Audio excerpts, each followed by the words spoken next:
सभेत उपस्थित सगळे मान्यवर मोठ्यांना नमस्कार. ह्या मंचावरून तंजाऊर मराठ्यांचा सांस्कृतिक योगदान ह्या विषयावर बोलायची सुसंधी मिळाली आहे. ह्याच्याबद्दल खूप आनंद आहे आणि ह्याच्यासाठी माझी कृतज्ञता व्यक्त करून सुरुवात करते. मराठी ही माझी तिसरी भाषा आहे, त्यामुळे पूर्ण हा टॉक मराठीत देण्याइतका धीटपणा माझ्यात नाही आहे, त्यामुळे आता क्षमा करा, इंग्लिशमध्येच देते.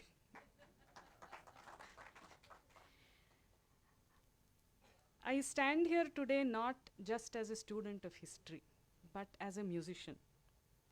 So I am going to also sing to you the history of the Tanjore Marathas.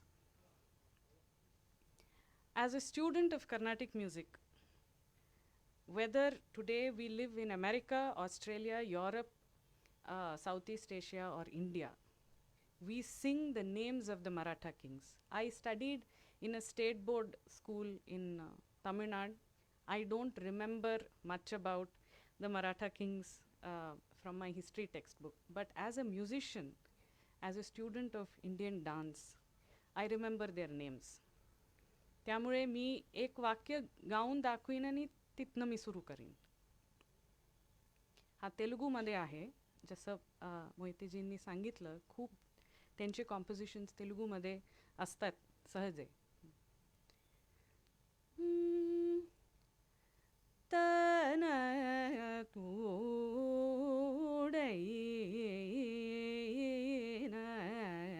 Shri तूड जेंद्रुनी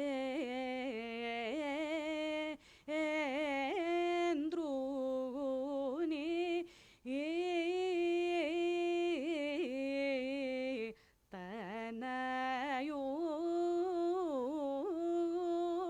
dough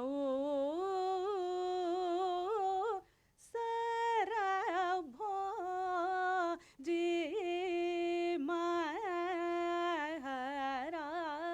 जेंद्र.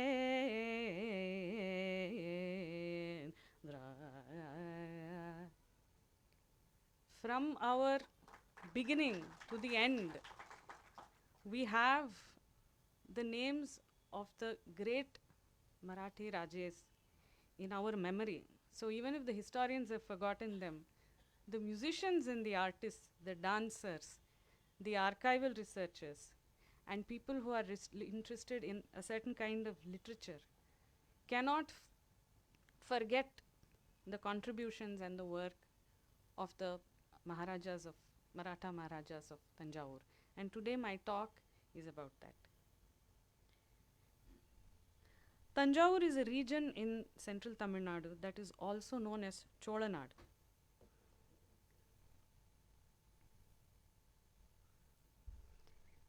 As it was the locale of one of the greatest dynasties of South Asia for more than 1,000 years, the Chola dynasty. It carries the fortunate but very heavy baggage of extraordinary cultural institutions, temples, centers of ancient knowledge and arts and crafts. Hence, in 1676,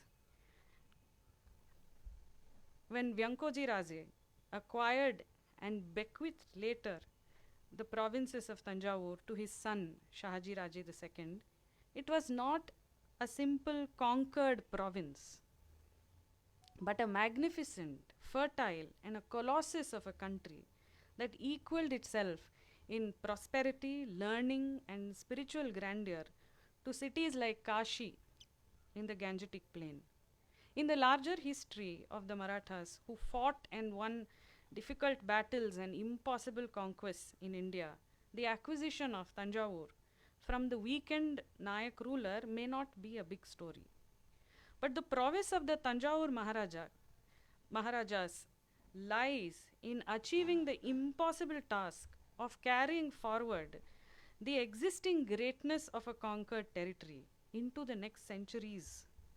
The traditions of the place being so ancient, well established, and complex, I wonder what it would have taken a young prince like Shahaji Maharaji to imagine nurturing, protecting, and most significantly, adding value to an ancient culture. This the Maratha kings of Tanjavur did by learning and acquiring commendable prowess in many languages, arts, science, and literature, so they may keep their commitment to their Raja Dharma, to the land that they came to rule, regardless of their own status as outsiders, their own security in the view of all the conquests and the instabilities in the region, and the loss of sovereignty that came under colonial hegemony much later. The Maratha court at Tanjavur is, in fact, not lacking in records and manuscripts, but the kings told their own stories through exquisite poetry, music, dance for more than 100 years, through which today we can draw a very, very subtle, nuanced historical picture of their times. I will attempt today to draw a brief overview of 100 years of Maratha rule in Tanjavur and what it could have looked like when seen through the lens of literary, musical, and theatrical productions of their courts.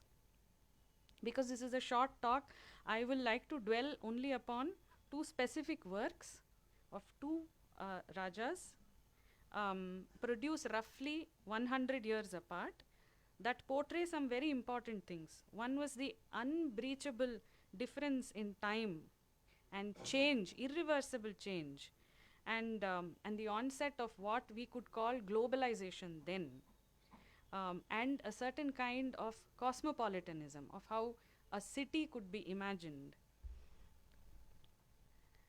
I begin with an extract from Shahaji Maharaja's grandest Sangeet Natak, Gaya Natak, the Pallaki Seva Prabandha.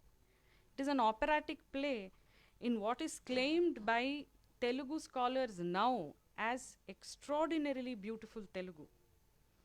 I call it grand not just for the way it is written, the language, the craftsmanship, but also because the new king of Tanjavur, Shahaji Maharaja, makes himself in this play, he makes himself the historian of the court of the grand king of all, Tyagesha, Lord Tyagesha of the temple of Tiruvarur. Shahaji Raje refers to Tyagaraja as the king who is the ruler of all Nigama and Agama, divine and secular knowledge. It is important to note here that in Tanjavur of 17th and 18th century, the edifice of knowledge and religion were the foundations of a kingdom, not merely of military conquests and prosperity. So the association of Maharaja Shahaji that he chose to make with the temple at Tiruvarur, while the previous Nayakas were devotees and keepers of the nearby Rajagopalaswamy or the Vaishnava temple at Mannargudi, is an interesting political fact as well. The Tiruvarur temple that Shahaji Maharaja celebrates in the Pallaki Seva Prabandha opera and the Tyagesha Kuravanji is a very important place. It is an axis of the spiritual heritage of Shaiva and Shakta, because it has Lord Tyagesha and goddess Kamalamba, who's a very important Devi for Shakti Upasakas. This combines the power and the influence of Nigama, Vedic practices, and the traditions of Agama, post-Vedic rituals. And it's a common ground for the Brahmin Vedic Gurukulas as well as several powerful non-Brahmin mathas like the Trivavadurai Adinam. Kamalamba, the Devi at Tiruvarur, she is the presiding deity of the mystic Shakta Upasana. She sits by herself in deep meditation within the Tiruvarur complex, temple complex. But alongside, the Devadasis performed for more than 200 years the union of Shiva and Parvati through the play of Pallaki Seva Prabandha composed by Shahaji Maharaja. They performed it every year, possibly continuously for 200 years at the temple. So Shahaji Maharaj has captured this entire ecosystem, mystic symbolisms, religious rituals, Purana references, social dialogue, everything in most of his Gaya Natakas.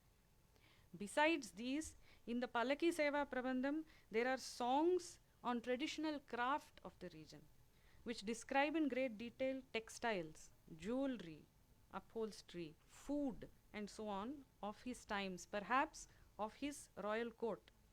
But most important of all, his Shahaji Maharaj rises as himself as a symbol of devotion to Lord Tyagesha and becomes comparable to the great Cholas themselves. Thus, a legitimacy is linked to the Tiruvarur, and the Maratha courts are established in Tanjavur. And the Marathas arrive in all regal honor in Tanjavur. I want to play a small piece of music from this opera, and I want to introduce this that 300 years after it was composed, through manuscripts, through oral traditions brought down by the Devadasi musicians, it came down to Carnatic musicians, and in 2012 we produced this opera, made a CD and a book, and this extract is a part of that.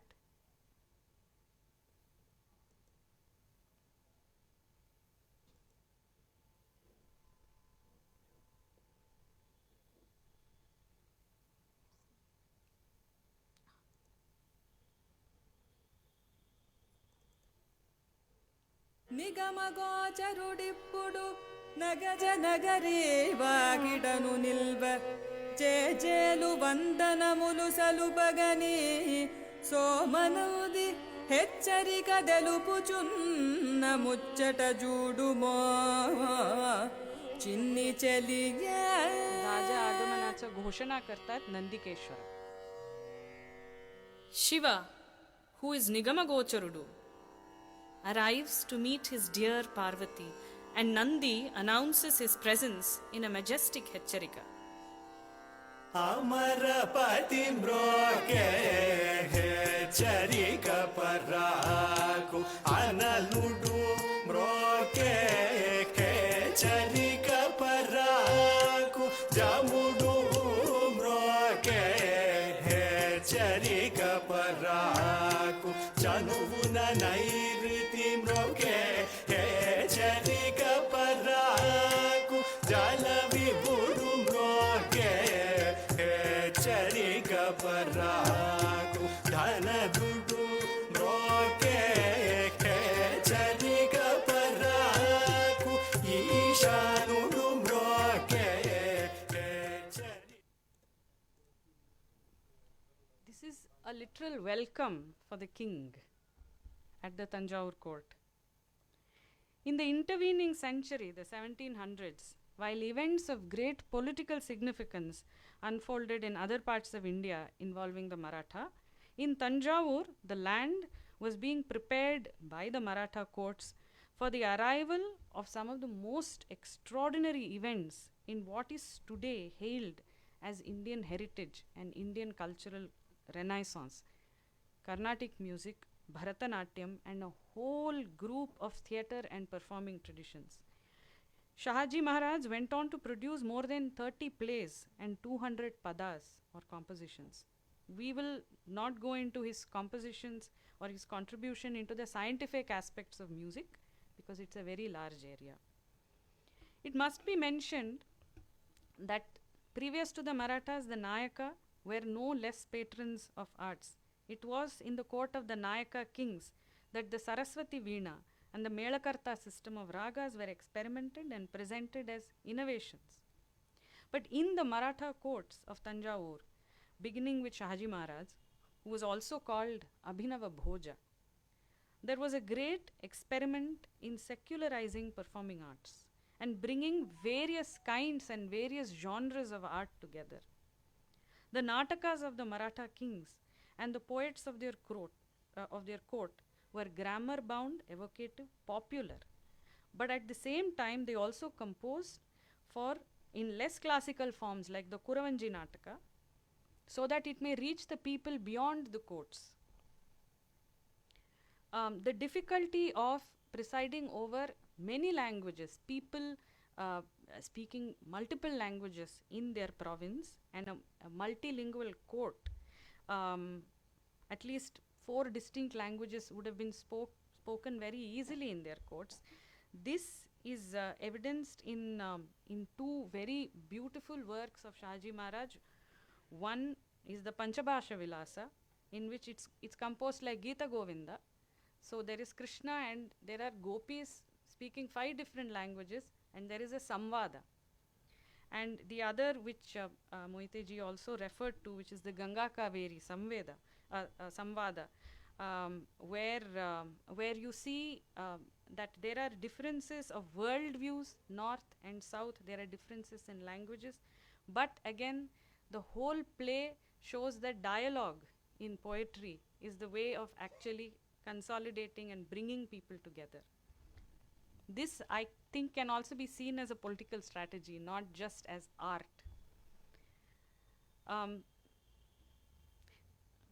Tulaja the First, or Tukoji, was an intellectual.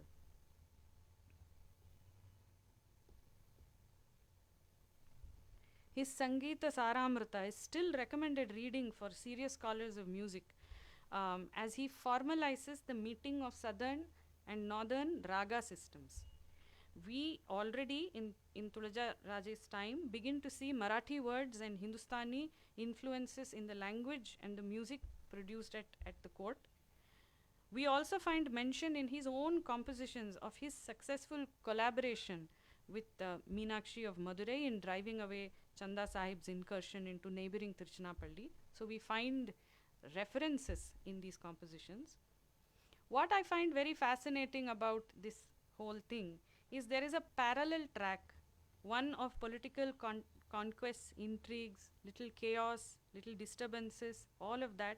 And then there is a clean, continuous track of cultural production, of compositions, of patronage to knowledge, basically, without much interference. And this becomes the it becomes the foundation for developments in the field of knowledge in 18th century Tanjavur, and it's a book that is to be written. The period that follows the rule of the 3 royal brothers, Shahaji Maharaj, Sarfoji Maharaj, and Tukoji Maharaj, is a bit of a political chaos in the region.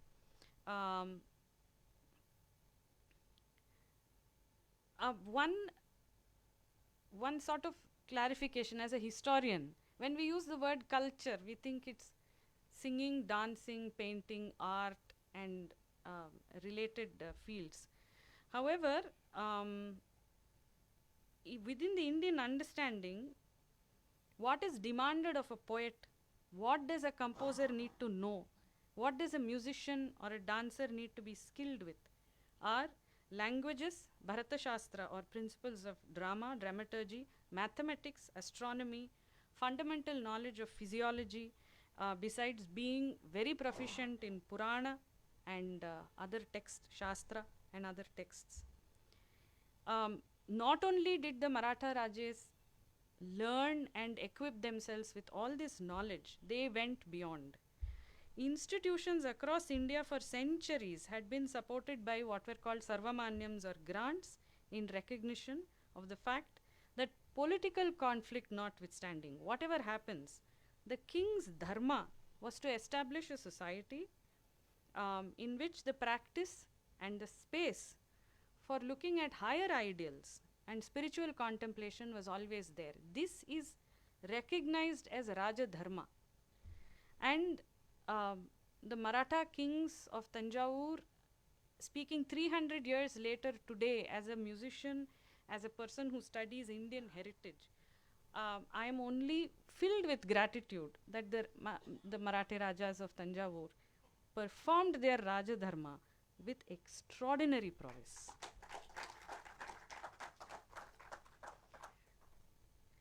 Shahaji Raje and Sarfoji Raje were both institution builders. Through the grant of Sarvamanyams, they established villages of scholars and gifted professional artists. For instance, Tiruvisai Nallur, which is in the Tanjavur district, also came to be called Shahaji Rajapuram, was settled with more than 40 such families of scholars in Marathi, Telugu, and Sanskrit. These networks of knowledge that came from these very university-like villages, they were like almost like a Nalanda, or you can imagine an Ivy League, a town like a Princeton, where the best of minds um, lived comfortably so that they may just do their thing, which is producing knowledge, teaching it, running gurukulas, innovating, experimenting, and so on. So these networks of knowledge that emerged from these intensive university-like villages produced an immense legacy in theology, literature, and music. It is such a phenomenon that goes on to create the foundation for an explosion of literature, music, dance, and drama, which create what we today called Indian heritage. We know ourselves through our arts, but this is where it came from. Such a commitment to patronage attracted the attention of the best artistic minds from all over southern India, leading also to a mixing and amalgamation of various styles and genres in music, dance, and theatre at the beginning of the 19th century. One of the curious cases was the court of a very busy Maratha king of Tanjavur, Maharaja Pratapasimha. Some of these names I might pronounce it the way we pronounce it in the south. For instance, Sarfoji is called Sarabhoji. Also, there is always the reference to Bhoja. So we like the Bhoja in it. So Sarfoji becomes Sarabhoja. So similarly, Pratapasimha, whose reign saw a new era for southern India politically and culturally. On the one hand, his reign saw a lot of political conflicts with the intrusive Nawab of Arcot and his subsequent removal at the hands of the Maratha army sent down south.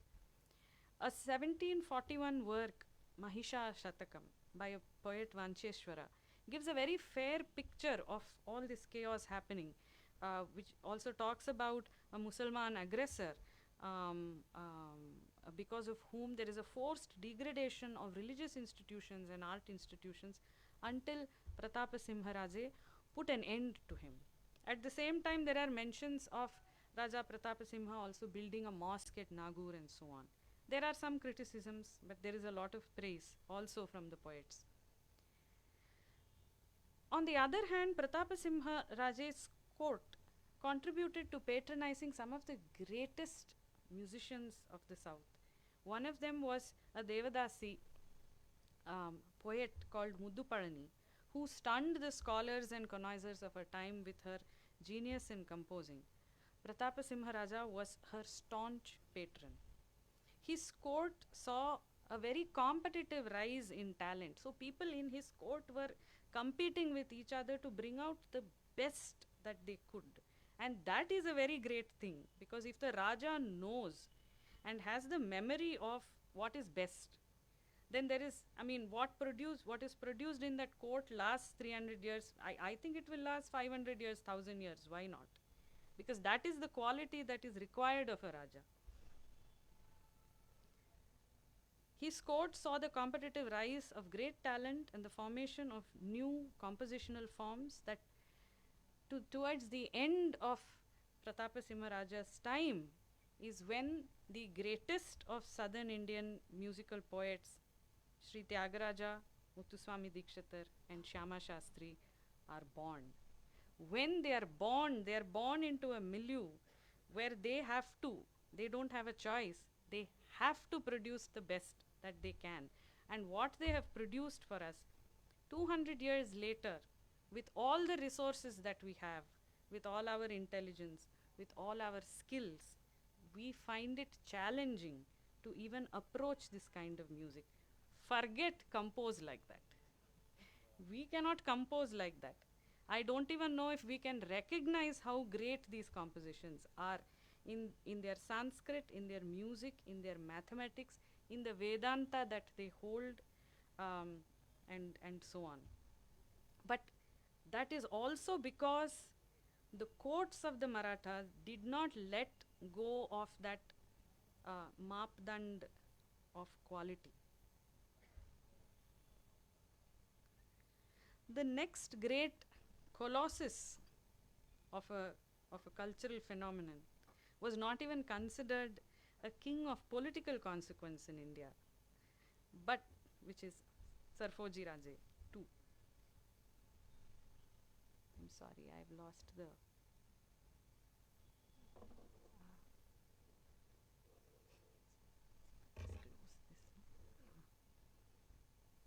Thank you.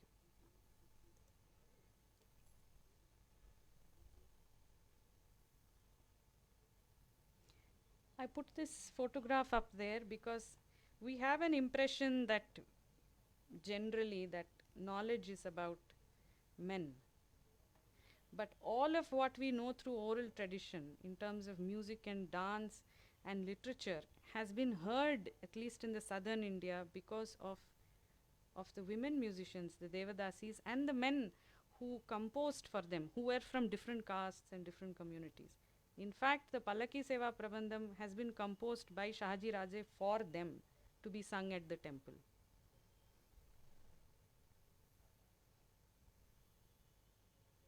So this was what we presented in 2012, the same opera, which came through the archives of Sarfoji Maharaj and through oral tradition, so we were able to actually interpret it and sing it.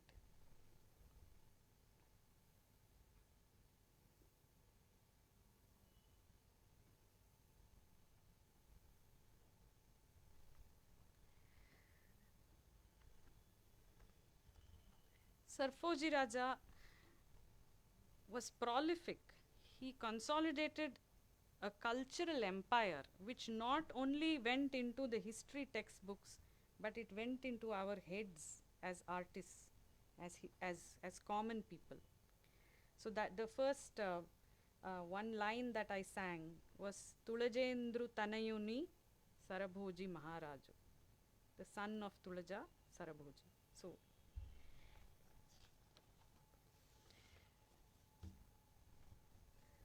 Sarfoji Maharaja II, who ruled until 1832, was popularly known variously as the last sovereign ruler of Tanjavur, also followed by Shivaji Raje II. Having lost any real administrative power over his land to a British treaty, he had an allowance and a fort, some provinces around it, and he had limited powers to serve his notional kingdom.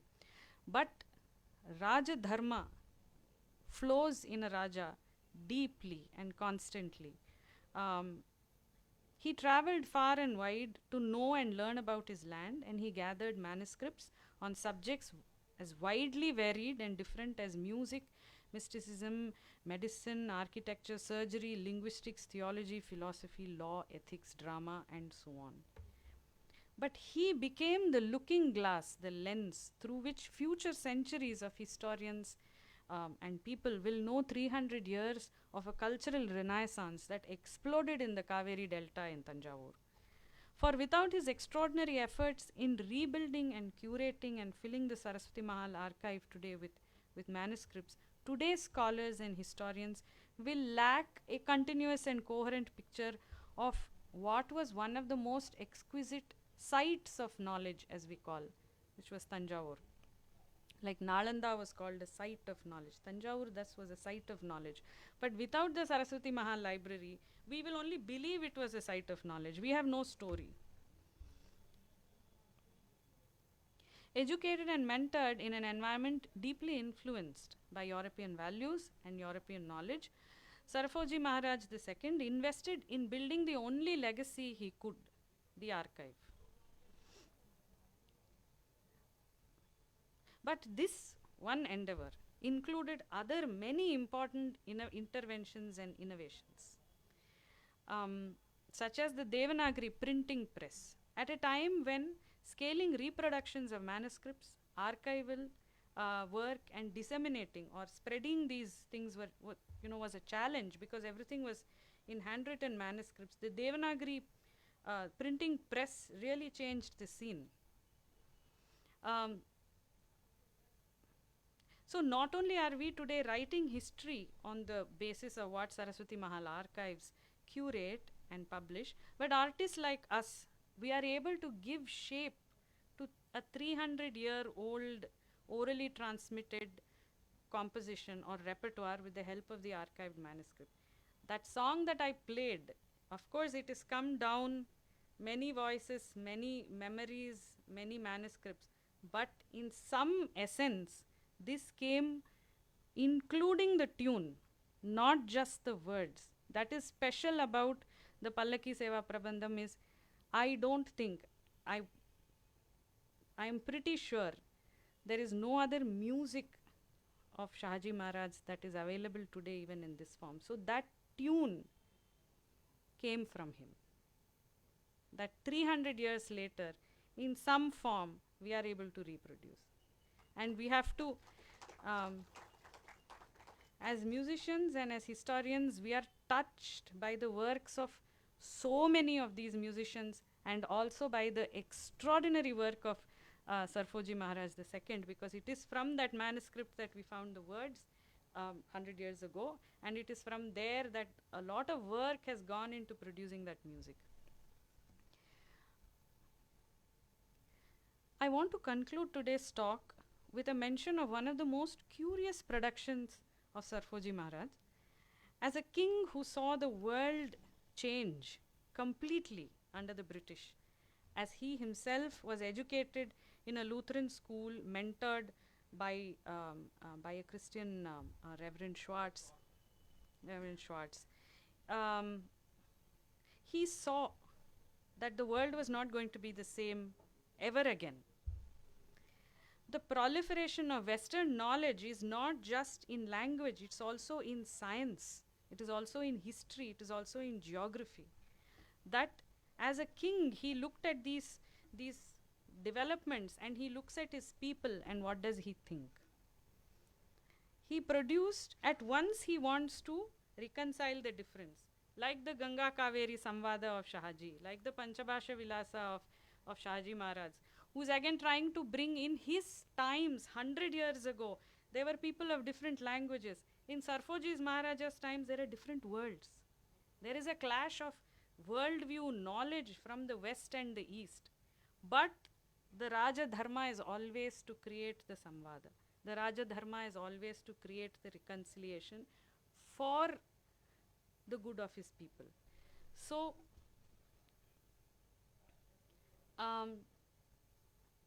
once again, I'm going to just read 4 lines from one of Sarfoji Maharaj's work, which is called Devendra Kuravanji Nataka.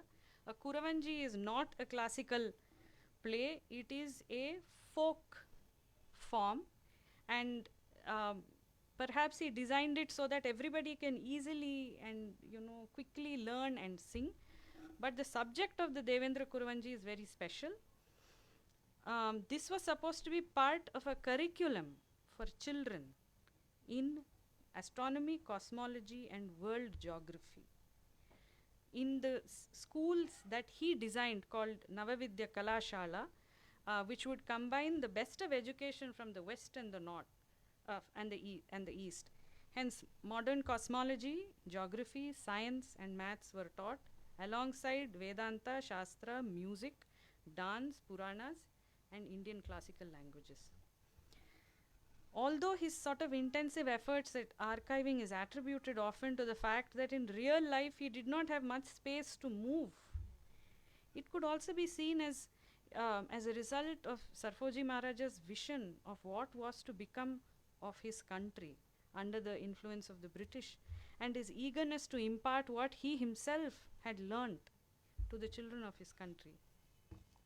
And when I mean country, I mean whatever he considers is his sphere of influence, whatever he could do. The Devendra Kuravanji, while reconciling the knowledge gap between India and the world, also does something interesting. It inverts the hierarchy in knowledge. Normally it is, a learned, high-class person teaching either younger people or people of lower classes, but here the teacher is a tribal woman. The Kuravanji, the Kurava is a Burdin, the Kuratti, and she is the teacher, and the queen of Indra, the celestial king, Indrani, is the learner. So, in the Kuravanji Nataka, the Burdin actually tells the queen about where Indra is roaming around in the world, And in this context, she actually educates her about astronomy, Haunika Siddhanta. The Western, it's already there, he has studied it. So the heliocentric model of the sun being in the center. So she teaches the queen that this exists, about the extrasolar planets, that sun is not the only sun as such, that there are other suns and around them there are other planets, and there are many such galaxies and so on. And imagine this is 200 years ago. This was composed. And then there are songs in the Devendra Kuravanji that talk about the various countries of the world, giving exact measurements, borders, and physical features of each country, including names of mountains and rivers and plains and lakes and so on. 200 years later, I think we can still use the Devendra Kuravanji as a textbook for our own children. I would just like to conclude by reading a para from this. And these are set to tune because they were supposed to be taught as songs, because singing and memorizing was a method, a mnemonic method in India. It was known all over the thing. So he has actually put raga names, which are Carnatic ragas, but the language in which the poem is written is Marathi. So, समझ तेजोमय गोल दिवाकर सकाशी कारण गगनी असे स्थिर भ्रमती त्याशी बुधार शनैश्चर भार्गव आणिक जीव निरंतर. Asia त्या ग्रह गोळी खालावर अस्ति चराचर लोक ही फार तेशिया गुळाशी नित्य फिरणार तारेशी आकाशी अस्ति अनिवार. तरणी ते जे नित्य चंद्र प्रकाशत धरणी भ्रमणे त्या क्षय वृद्धी भासत.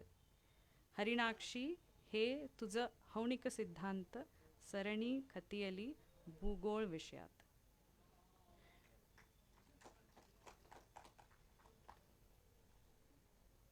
Thank you very much for this opportunity.